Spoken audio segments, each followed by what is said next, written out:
I miss college, and I don't miss college. I miss the energy and ease that came from always having plans on the weekend.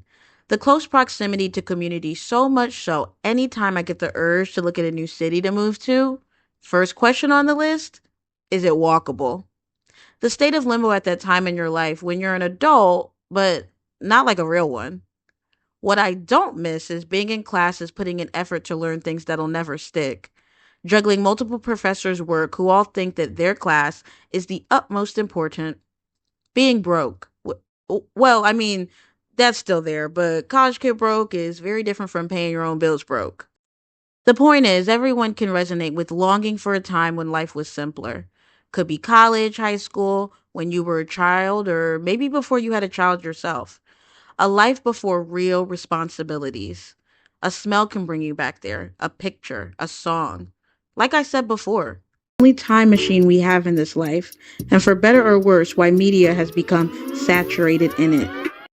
In my last video, I gushed about how great a franchise can be, even when it's banking on nostalgia.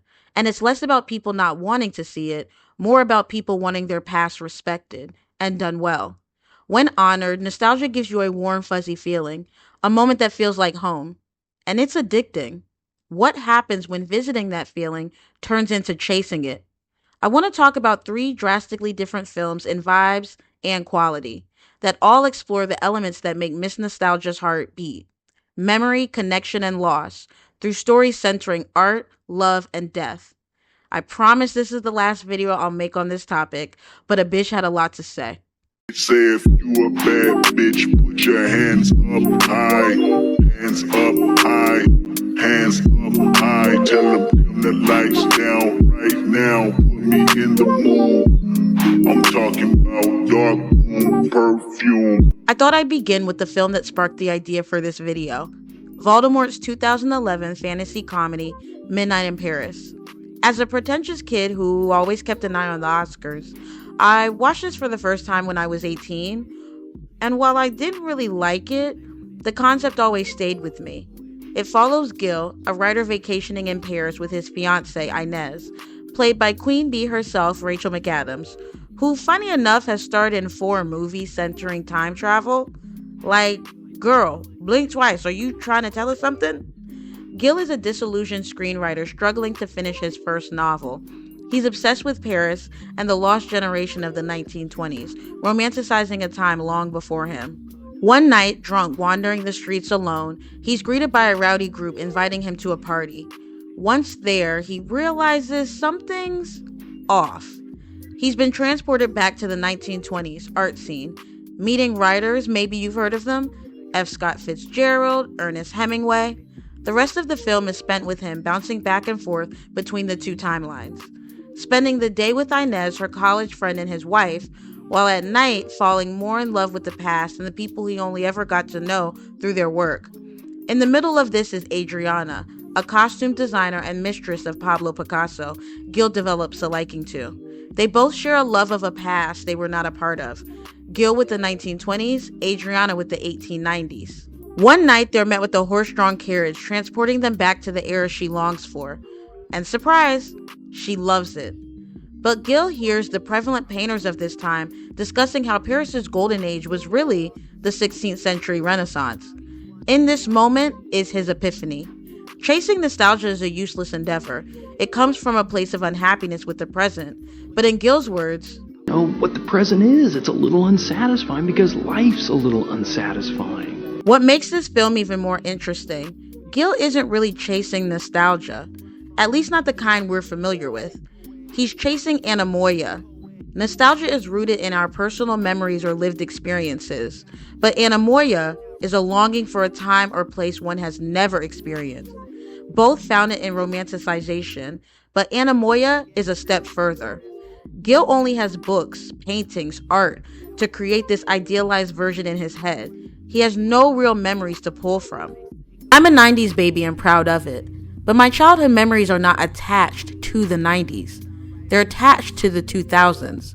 I remember reading Holes and getting to see it in theaters, running home after playing outside with my friends to see the Cheetah Girls premiere on Disney Channel.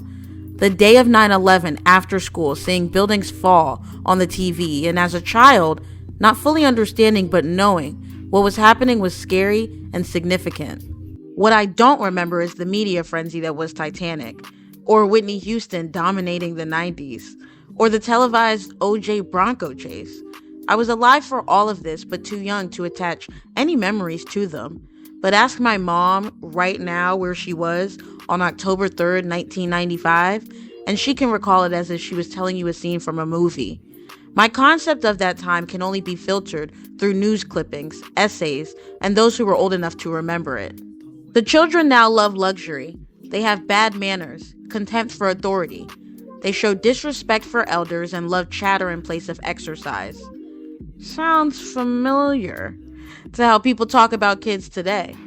But this is actually a quote from a Cambridge dissertation published in 1907 by Kenneth John Freeman. He was presenting a summary of the complaints directed against young people in ancient times. And whether it's complaining about the kids on your lawn or how you were born in the wrong generation, the more things change, the more they stay the same.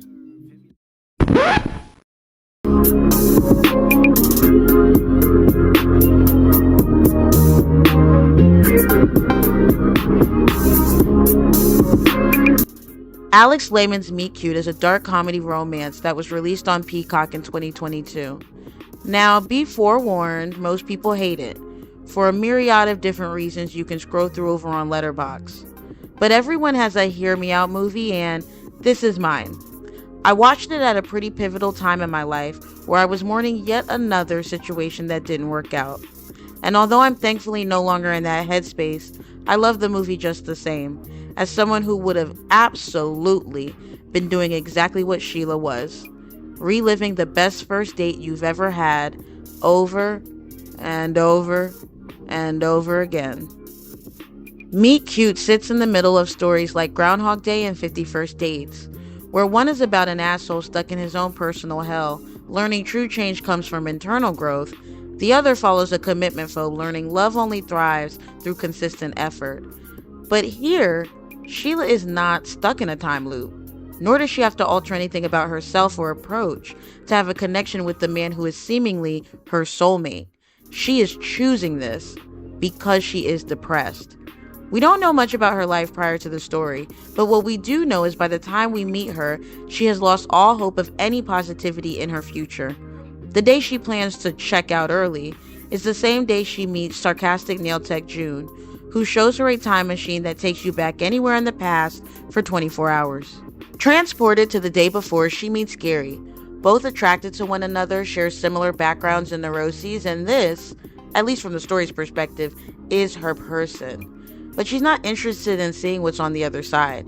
She'd rather freeze time and this feeling, because even we know life is a season of cycles. You must take the good with the bad. For most, reliving even a good day over and over would be hell. For Sheila, it's heaven. Now, eventually, and when I say eventually, I mean close to a year, she sees the flaws in this plan, falling more in love with him, seeking a deeper connection, while for Gary it remains just a really good first date. He's unable to grow and his flaws peek through. He's passive, insecure, and these traits were developed from his own past, from a traveling, somewhat absent father to a gaslighting ex-girlfriend. And what does Sheila do? Goes back in the past to fix it, ultimately ending in a disaster. Progression of this connection is terrifying. Relationships we have with others sometimes is what allows us to grow, but Sheila is more transfixed on the past and the familiarity of it. The future will always live in a state of the unknown, and that's something she can't control, even with her time machine. Movies like Peggy Sue Got Married or Eternal Sunshine of the Spotless Mind argue even a relationship that may end was one worth having. But Meet Cute challenges you to say this to someone who has been beaten down by their past, gripping on for dear life to the one night that's made her happy in God knows how long. The honeymoon stage is defined as the initial period of intense infatuation and excitement, often characterized by feelings of euphoria, idealization of the partner, and a strong desire to spend time together. No matter who you talk to, you'll always get a different answer as to how long this time lasts. A few months, a few years, forever.